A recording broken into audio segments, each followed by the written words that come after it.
Эпидемия 21 века. Не без оснований так называют сахарный диабет. Одно из тяжелых хронических заболеваний. В день борьбы с этим недугом для своих маленьких пациентов врачи эндокринологического диспансера решили внести немного красок и веселья. Детям дарят воздушные шары, а родителям по глюкометру, без которого им просто не обойтись. Для Евлоевых это, пожалуй, самый ценный подарок. Рамзану всего 4. О том, что сын болеет сахарным диабетом, родители узнали только 2 месяца назад, совершенно случайно. Часто пил, жаловался на боли живота, и потом нас направили в больницу, сдали анализы, обнаружили глюкозу. Потом нас направили в отделение, 2 недели лежали в отделении, потом пришли сюда, стали на учет. И так колем инсулин свой, считаем хлебные единицы, так что нужен контроль. Маленьких пациентов ждут веселые конкурсы и подарки, а улыбки, радость на лицах детей и родителей для врачей самое приятное. Жизнь делится на до и после, когда ребенок заболевает, признается Руслан Едиев. Адаму 8 лет, а болезни отец мальчика узнал 2 года назад. Для нас было это, конечно, как гром среди ясного неба, потому что и по материнской линии, и по моей линии, и бабушке, и дедушке никто у нас в семье сахарным диабетом не болел. Ну, как объяснили врачи, эта болезнь сегодня молодеет,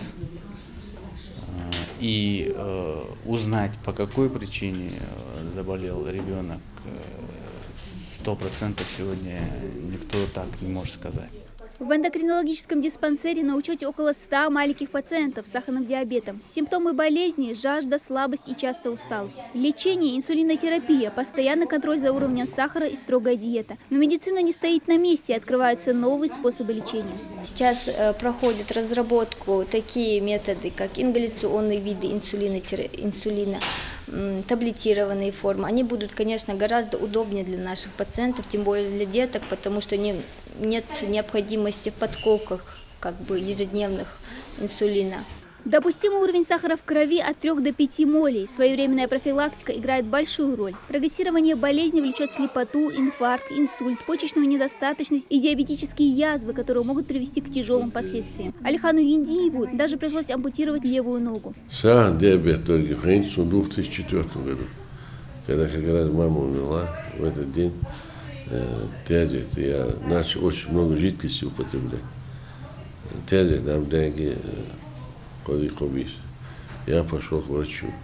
У меня сахар был 19,5 в то время, 2004 году. На сегодняшний день уже 14 лет сахарный диабет. Вот она додался. Из 29 тысяч пациентов диспансера около 6 тысяч с сахарным диабетом. Болезнью первого типа в основном болеют дети и молодежь, а второго – люди старше 40 лет. Кроме дневного, в этом году в эндокринологическом центре открылось и круглосуточное отделение, где сейчас проходит лечение больше десятка пациентов. Больные уже могут не выезжать за пределы Республики Ингушетия для обследования и лечения сахарного диабета, так как у нас есть все условия обследования и лечения хронических осложнений диабета. Здесь очень хорошее обслуживание. Все здесь есть, и лекарства, и внимание, и персонал очень грамотные, врачи. Пока что все хорошо. Сахар 11 вон, 25 дырс вон, 19 дыр, и потом стал 6,6, 8,5 дырс вон тахан.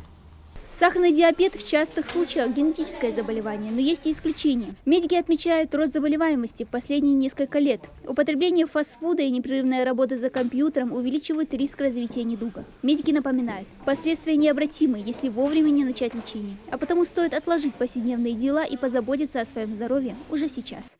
Дана Плиева, Магомед Дасхоев, Новости 24.